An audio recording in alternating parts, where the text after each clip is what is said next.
By the way, can we call this episode Thatcher the Milk Snatcher? Oh, Yes. for sure. I think it's For good. sure. Nothing that I'm about to say is going to top that title. Commonwealth, Commonwealth, the former empire, now Commonwealth. Is it relevant? Probably not. But why not give this part a shot? Stay tuned. Here comes Uncommonwealth, the podcast. And we're live from the Uncommonwealth podcast studios across the continent. Welcome. Such a contrast to Piers. Well, because Piers is next, so I didn't want to steal his thunder. I'm watching him chew, wondering if he realizes he's first. Well, I thought I had a longer intro to sustain me through my my carrot. Piers, I got time for a Surprise, 7-course degustation. Uncommonwealth. All right. Shabba-doo-dop, skiddle-day. We're going to the very northern town of Churchill, Manitoba. Ooh, oh, I know Churchill. And you know Churchill? Do you know what I'm going to talk about? It's near the border of Saskatchewan, I'm pretty sure. It is. My cousins lived there for a while. Yeah. Oh, it's a very interesting place. Churchill, Manitoba is interesting because everybody in Churchill leaves their doors unlocked at night for a very specific reason. Can you guess why? This. Is this in case they're being chased by polar bears? Yes. No. Everybody in the town has agreed to leave their doors open at night so that in case a polar bear, because they basically built the town in the middle of the polar bear's sort of migration path. So they are festooned with polar bears. Ooh. They're seen all the time, and they're such a regular character that like you'll be walking home from the bar and see a polar bear and have to dive in the nearest door, and it will be unlocked because that is the way in Churchill, Manitoba. That is insane. You're just like in your living room, like reading a book, and a guy just dives through the door. Yes. Because there's a polar bear after. You're making sweet, sweet love down by a fire. And you just hear the front door open. You're like, oh, it's fine, honey. It's just a polar bear chasing a guy into the house. It'll be fine. That is insane. They're so overrun by polar bears that they have a polar bear jail and rehabilitation center. Jail? For the people or the polar bears? For the polar bears. It's right next to the human jail, though. Are they like they've booking dedicated- these polar bears for attempted murder? And aren't polar bears one of the few types of bears that actually are carnivores? Eat human. They eat humans, yeah. Yeah. They divide, so if there's an outer zone of the city where if they have the dedicated bear chasing squad, capturing squad, it's their entire job is to wrangle and remove When I these grow bears. up, I want to be the captain of the bear chasing squad. Dude, that guy gets ass. You know he No does. kidding. Oh, yeah. That's like being the star quarterback in Iowa. Oh, in Churchill. In Churchill, Manitoba. Churchill, Manitoba. But yeah, they bait. If the bears come into the town, everybody goes inside, and then they bait these large traps with seal meat. And when the bear enters, it's and they're put in the polar bear holding facility until they're released. Calm down. Wow. I wonder if it's getting worse as global warming like melts the ice, and the polar bears must have to find different places to hang out. It's a big reason for them coming more and more into the town. Yeah. Oh, boy. Search for food. Well, at least if you have a child you don't want, you could just leave it out. So the bear catching Move into squad. Churchill. It's a little. That's actually how the bear catching squad was started. A child went missing. Too many kids. Wait, really? A child went missing? And they had to... went missing. was eaten. Was eaten. Potato, and Churchill. You know? Potato eaten by a polar bear. Was this decided at a town hall meeting? Did everyone just get together and they were like, all right, too many times have someone been running and got trapped trying to get into a neighbor's house. Let's just leave them unlocked. And everyone was like, yeah, probably the safest thing to do. I just wonder about the burglary rates, you know. I just imagine that town meeting there, like, hey, guys, there's not much to do in town. We need to come up with some stuff. Okay, let's either have bingo on Sundays or a bear chasing team. Piers, also, you didn't get credit earlier for using the word festooned. Yeah. Oh, which I had to Google. Festoon, verb, adorn a place with ribbons, garlands, or other decorations. Oh, no. Did I use it wrong? Well, I think it was so fun. There's got to be a There's got to be a second. Come on. We don't care. I've been if you use using it wrong my entire life because I love that word. The room was festooned with balloons and streamers. Or, I think we should update the Google definition sentence to say, the town was festooned with migratory bears. I wasn't even close, gang. It's one of my favorite words. The podcast. Some pretty crazy news. Queensland driver who was traveling at 100 kilometers an hour on the highway, he had to use a knife and his own seatbelt to battle off a brown snake that was in his ute and that was trying to bite him. Whoa. So this is like hit the news headlines, and it happens. He got pulled over by the police, and there's the body cam. There's body cam footage of the officer going up to this guy, and to start with, the classic, do you know how fast you're going? What's going on? And then this is a guy, he's dressed in, bright PPE. I don't know if he's a miner or a construction worker or something, but he's on a highway. It's in the middle of Queensland, so, giant state. And as the police officer approaches him, this guy is absolutely freaking out. And he's trying to explain to the officer, he's like, I know I'm speeding. I'm trying to get to the hospital. I think I've been bitten by a brown snake. Wow. And the police officer instantly flips. He turned from you're in big trouble, boy, to holy shit, this is crisis. But wait, are you saying the snake was in the car? Yep. Yeah, they're always hiding in the cars, aren't they, in Australia? So fucked up. Did the guy kill the snake? Yes. So he had the dead snake in the car as proof. Yes, exactly. That's a key fact. Yeah. So then the few things that if you don't know. So one, the brown snake is probably the most dangerous snake in the whole world. So it is the second most venomous snake. So it's not the most venomous. Brown snake is so dangerous because the inland taipan is the most venomous, but it's very reclusive. It's reclusive. It will run away if you come near it. The brown snake, on the other hand, super aggressive. That's why they're so dangerous. That classic, they're more scared of you than you are. No. The brown snake does not fear you at all. It will attack. I feel like I have to check under my desk. Don't worry, So Catherine. These snakes are native to Australia. But so this guy was traveling. So he's explaining to the police officer, in a panic, that he was driving along, doing max speed on the highway, and the snake was on the other side, say the passenger side, where your feet would go if you're the passenger. And he saw it, and then he went to start braking to slow down, so he would get out. But as he moved his foot to brake, that's when the snake started sort of crawled towards him, coiled around his leg, and then it started striking the car seat. Yeah. So this guy is freaking out. Oh my God. I'm so petrified of snakes. I'm sorry, Catherine. I didn't realize you were scared of snakes. That this is clearly triggering you. Okay. And then I'm sure he was trying to imagine if he thought the snake was gonna bite his snake. Oh yeah. I think that was one of his many concerns. That's always our main concern. 24 hours a day, 7 days a week. Snake on snake, if you know what I mean. Well, that's where if you get really hard really quickly, it can't break the skin. No one ever talks about snake on snake crime, Sarah.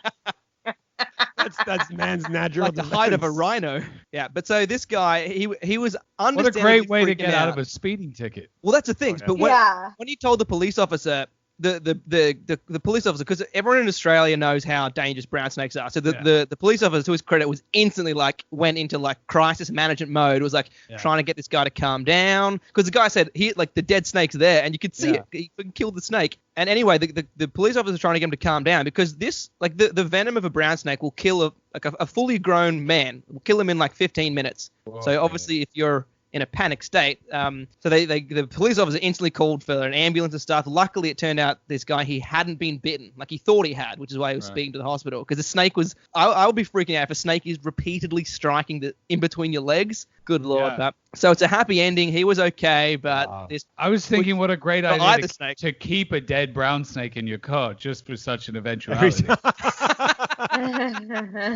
Uncommon wealth. Now time for your favorite sub-prime ministers. Sub-prime ministers are less than good. Not in their prime, they blew it. Sub-prime ministers are less than good. It's time for sub-prime ministers. Except this time, I think we have to say she was more prime than she was sub. But guys, I needed to talk about her Margaret Thatcher. Maggie T. I didn't fair. A few facts, first of all. So the first woman, obviously, to hold the position of Prime Minister of the UK, as well as the first woman to head a European government. And she was in power for 11 years, which was, at the time, the longest tenure for any British leader since the early 19th century. And then it took another 20 years for another woman to come in, which is obviously Theresa May. Was she sub or was she prime?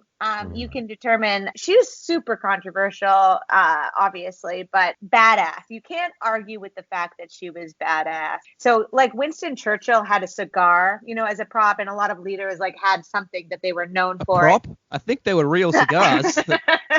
I didn't mean prop. Like that was actually champagne and whiskey in his glass at those 9 a.m. cabinet meetings. Of course, they were real cigars. You know what I mean? It was his iconic thing. Yeah. Everyone has a phallic symbol, is what Catherine's trying to say. In her handbag, which was her prop. So I'm going to say prop. I don't know what else to call it. It was sort of like a physical and symbolic thing. She had a handbag, and the term, I don't know if you've ever heard it, the term handbagging was used so often in reference to how Thatcher would use it and gesture with it, and also just have it with her all the time, just like Churchill's cigar, that handbagging actually, during her term, entered the Oxford English Dictionary because of her. Really? Which is pretty cool. Handbagging, it's like teabagging, but different. You put it on your husband's chin. So Thatcher had two colorful nicknames. I already said one, the Iron Lady. Do you guys know the other one? No. Thatcher the Milk Snatcher. What? When she in 19 way cooler than the Iron Lady. Wait, can you let the three boys try and guess what that means? Please, can you Thatcher please? the Milk Snatcher? I assume it was the grand milk heist of 1994. The British Milk Reserve. I think she took something from the labor union that did milk in the UK, the dairy farmers or something. Dairy farming union. Close. Was it when? I thought you were both going to say something gross, but neither of you did. Does it have to do with? That was a setup. Sorry to disappoint you. That was a total setup. Does it have to do with tea? That when it was time to serve tea, she would always snatch the milk jug and put it in her handbag. Just take no. So did we ever find out what she had in the handbag? I don't. Doesn't matter. It obviously. Can you imagine if nothing? She probably had cigars. She was an Iron Lady. Yeah. She was super cool. So in 1970, she was Secretary of State for Education, and she was notorious because she stopped a free milk program for school children. And the paper published a headline saying Thatcher the Milk Snatcher, and it stuck.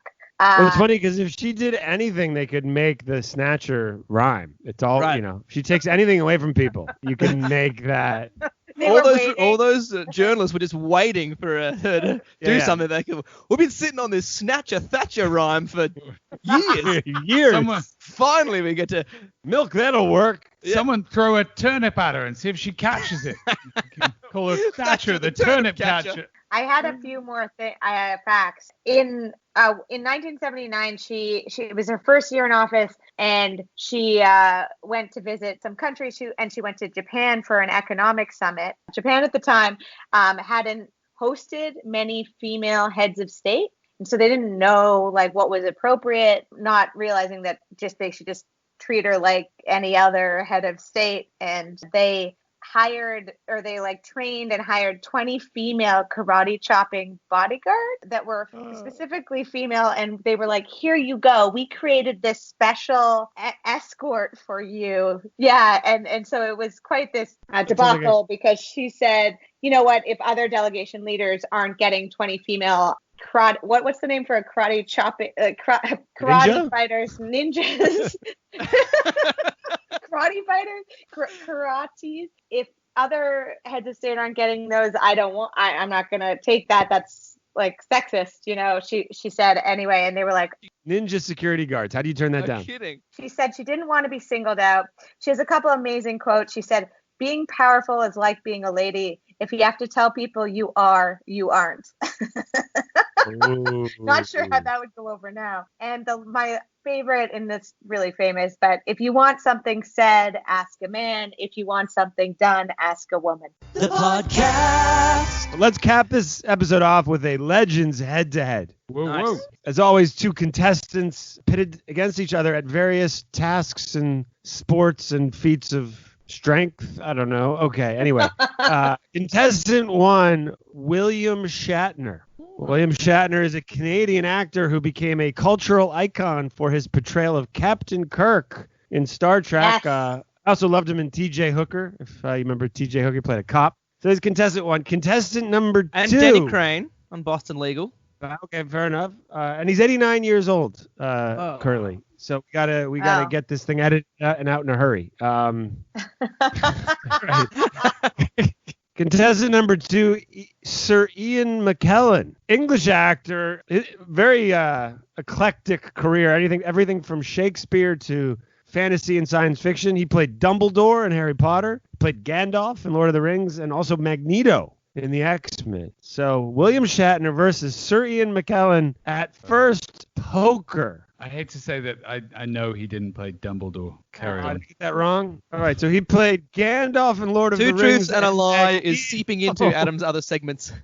And Magneto in X-Men. He Gandalf did play and Magneto. That's still a pretty diverse. So Ian McKellen versus William Shatner at poker. Well, I think Ian McKellen is a better actor because he's one of the best ever. So his acting skills, like he could pull off a bluff, he wants a poker face, you couldn't read that guy. So I think he wins by that metric. Also, how old is Ian McKellen? They're both pretty old because you said Shatner's 89. Ian McKellen is 81. Sorry, he's 81. So maybe Shatner's faculties are also slightly more deteriorated. Interesting. By the way, are we playing Texas Hold'em? Is it no limit? Hot limit? No. Omaha? What are we playing here?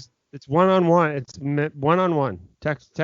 Classic Texas Hold'em, no limit. Did that change your answer? You think Shatner could bluff him? Go all in early? Probably more familiar with Texas Hold'em being American. Ian McKellen's probably better at backgammon. Oh, he is? William Shatner? Why does it seem like William Shatner has an accent? He's got a very strange cadence. That's one of his defining. Sort of his own way of talking. 1940s radio where they all sounded a little English. Right. That's totally what it is. I don't know. I think it'd be pretty even. I think they'd both be pretty good, and I think Ian McKellen's a mutant and a wizard, and how is he ever going to lose to some guy who does ads for Travelocity or Expedia? That's a good point. Wow. I'd love to see them play poker because I'd love to see Shatner go all in, and then Ian McKellen just goes, "You shall not pass." That's funny. Was this whole segment build up building up to that moment? It was. I could tell. Adam was hoping that we'd do all the setup for him, and then he'd get to come in with that big shoehorn that in. We were silent. We're like, what is? Okay. How about Ian McKellen against William Shatner at drag racing? Drag racing, as in the cars, or not the clothing, Jimmy. Dressing in drag. No, drag racing in the fast cars where you go straight, and then the cars have the parachutes on the end so they can stop. I've actually seen Ian McKellen ride a horse, whereas William Shatner has only ever commanded people how to fly a ship. He never actually. Yes. He always yelled at one of his underlings to twist the knobs and turn the handles. Shatner, though, can travel faster than the speed of light, obviously. Oh, that's a good point. Shatner always got in tricky situations and managed to get himself out of them. He did. But Shatner's also has more of a solid physique, and is it like drag racing drivers? Aren't they meant to be? Don't they have to be light? Aren't they like jockeys? They need to have hollow bones, just like that. No, I don't know. They probably. I mean, if you're really tall and big, it probably doesn't work. Maybe not. I think maybe I'm making that up. Have you ever seen a drag race on like ESPN? Probably 8 because they don't. Yeah, I feel like it's pretty crazy. Oh yeah, insane. The ones where they sort of do a wheelie when they take off. Because it's so the torque is so great. Yeah, that's wild. And they got the parachutes to slow down. Yeah, pretty wild. And they do it with giant tractor trailers and. So it sounds like Sir Ian McKellen swept both events. Is what I'm surmising. You know why he swept? Because what can't he do? You shall not pass. I mean, if Adam, only why didn't you pick something that actually there was? If only you picked NASCAR, exactly. Right, or something that that there was passing was actually involved. Like drag racing is the only thing. Uncommon wealth. All right, we got to better move on. MVP. What happened? what? One of those times I was like MVP. I think I'm MVP. I love it. Catherine's like, it's a clear choice, right? We don't even ask for MVP, and I was like, let's ask for MVP this time. Like the Empire, we're almost done. We hope that you've had lots of fun. Was it relevant? Probably not. But thanks for giving this part a shot. Stay tuned for the end of Uncommon Wealth, the podcast. Stay tuned for Uncommon Takes. Who would win in a fight, a Canadian loon or your dad's duck? My dad would mediate that dispute so that they became friends. Uncommon Takes.